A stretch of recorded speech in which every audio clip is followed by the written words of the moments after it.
আসসালামু আলাইকুম বন্ধুগণ, তাজ ভিলেজ ফুডে আপনাদের সকলকে স্বাগত। আশা করি আপনারা সকলেই ভালো আছেন।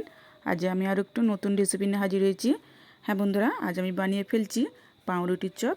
আর এটি খেতে ভীষণই মজার হয়। তাই আমি এটি কীভাবে বানাচ্ছি দেখে নিন। এখানে আমি দুটো ডিমকে সেদ্ধ করে নিয়েছি, আর একটি কাঁটা চামচের সাহায্যে এটিকে ভালোভাবে সাদা অংশ আর হলুদ অংশ মিক্স করে নেব। এটিকে আমি ভালোভাবে মিক্স করে নিচ্ছি। আর হ্যাঁ বন্ধুরা, এই চপটি এতই মজার হয় আপনারা বাচ্চাদের টিফিনে দিলেও পুরো ফিনিশ হয়ে যাবে, কোনো কমপ্লেন আসবে না টিফিনে।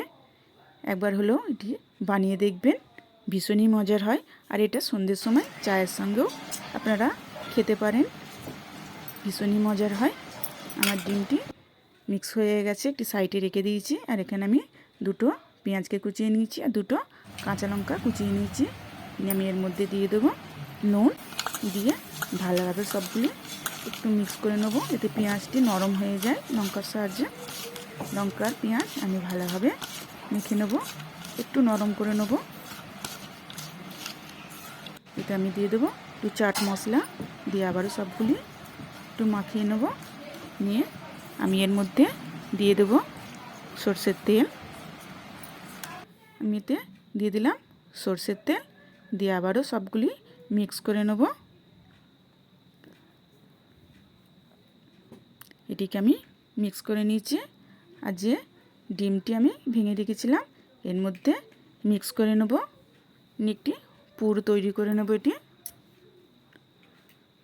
ভালোভাবে এটিকে মাখিয়ে নেব।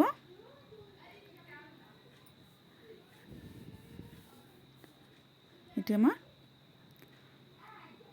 তৈরি হয়ে গেছে। আমি এক সাইডে এটিকে এবার রেখে দেবো। আর এখানে আমি পিস কাটা পাউরুটি নিয়েছি, পাউরুটি চার সাইডটা কেটে আমি বাদ দিয়ে দেবো, দিয়ে শক্ত অংশটি চার সাইডে কেটে নেব।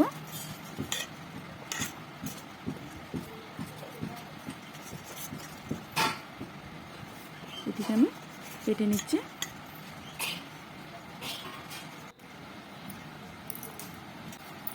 নিয়ে একটি বাটিতে আমি পানি নিয়েছি, এর মধ্যে পাউরুটিটা ডুবিয়ে চেপে চেপে এই পানিটা চেপে বার করে নেব। নিয়ে এর মধ্যে আমি ডিমের পুরটি দিয়ে দেবো। ডিমের পুরটা আমি একটু বেশি করে দিলাম, এতে খেতে বেশি মজা লাগবে। আর দিয়ে চার সাইডটি ভালোভাবে মুড়ে নেব। আপনারা এটি বলের মতনও শেপ দিতে পারেন। আমি এখানে যেরকম চপ হয় একটু চ্যাপটা সেরকমই শেপ দিয়ে নিচ্ছি। আর এটি যে পাউরুটিগুলি ছেড়ে যাচ্ছে এতে কোনো অসুবিধা নেই, একটু চেপে চেপে ঘুরিয়ে করে নিলেই ঠিক হয়ে যাবে। দেখুন একটি আমার রেডি হয়ে গেছে। আমি আর একটু করে দেখাচ্ছি।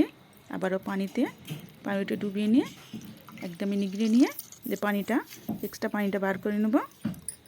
এর মধ্যে আমি দিয়ে দেবো ডিমের পুর, দিয়ে ঠিক একটু বেশি করে আমি দিয়ে দিলাম। দিয়ে চারি সাইডটি ভালোভাবে মুড়ে নেব, নিয়ে চপে শেপ দিয়ে নেব।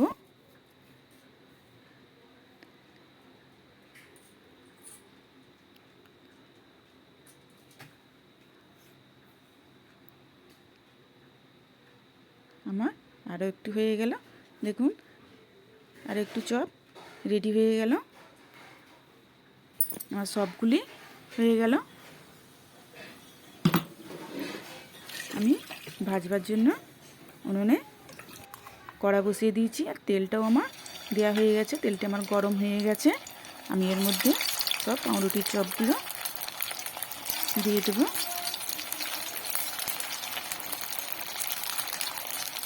একটু একটু করে দিয়ে আমার সবগুলো দেওয়া হয়ে গেছে। এক দিকটা ভাজা হলে তবে আরেক দিকটা আমি উল্টাবো। একদিকটা আমার ভাজা হয়ে গেছে, আমি উল্টে পাল্টে ভালোভাবে খুব সুন্দর কালার করে নেব। দেখুন কালারটি কত সুন্দর চলে এসেছে। হ্যাঁ বন্ধুরা, এটা একবার হলেও আপনারা বাড়িতে তৈরি করবেন। আর এটি ভীষণই মজার হয় খেতে। তৈরি করতে সময় লাগবে কিন্তু প্লেটে আস্তে আস্তেই শেষ। এটা এতই মজার হয়। দেখুন উল্টে পাল্টে আমি সবগুলি ভেজে নিচ্ছি। আর কালারটি কত সুন্দর চলে এসেছে দেখুন। আর এটি একদমই অল্প সময়তে একটা ভীষণই মজার নাস্তা তৈরি হয়ে যায়।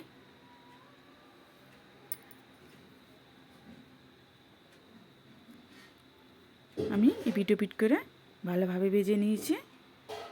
ভাজা হয়ে গেছে। এবার আমি এই প্লেটে সবগুলি তেল ঝরিয়ে তুলে নেব। হ্যাঁ বন্ধুরা, আমি একটু একটু করে তুলে নেব।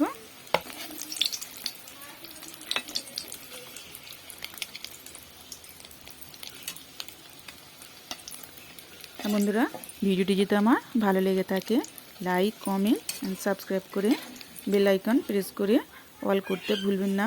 প্লিজ সাবস্ক্রাইবটি করে দেবেন। আর দেখুন সবগুলি আমার পাউরুটির চপ ভাজা হয়ে গেছে। আর এটি কতটি ক্রিস্পি হয়েছে আওয়াজটা শুনে বুঝতে পারছেন। আর ভেঙে দেখাচ্ছি, দেখুন কত সুন্দর হয়েছে। আর এটি খেতেও ভীষণই মজার হয়। হ্যাঁ বন্ধুরা, ব্যাস আমার রেডি হয়ে গেল। ধন্যবাদ।